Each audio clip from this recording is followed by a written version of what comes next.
Leo nilikuwa na kikao na wataalamu hapa wa michezo kuhusiana na namna ambavyo tumejipanga siku ya kesho kuanzia saa 1 usiku pale viwanja vya Rock City, hususan pale Sato Sangara, tutakavyoangalia mechi ya fainali baina ya Senegal na taifa letu la Tanzania kwa maana ya Serengeti Boys.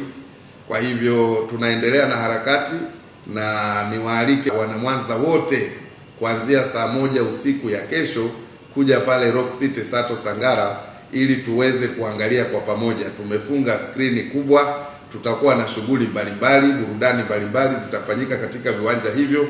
Lengo kubwa ni kuisapoti timu yetu ya taifa huko inakocheza, lakini kifikra, kwa moyo wetu, kwa imani zetu, tunataka tuwe nayo pamoja. Kwa hiyo tukija pamoja katika uwanja mmoja, tunaamini tutapata matokeo mazuri.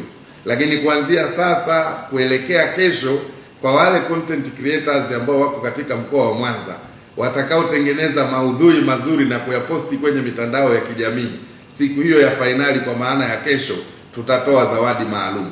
Kwa mshindi wa kwanza tutatoa shilingi 500,000, lakini pia kwa watu wengine 10 bora tutatoa t-shirt za Taifa Stars ambazo ni nzuri mpya, ili waweze kufurahia matokeo mazuri. Mwanza na Serengeti Boys 2026 is coming home. Mwanza na Serengeti Boys 2026 is coming home. Mategemeo yetu, kombe linarudi nyumbani.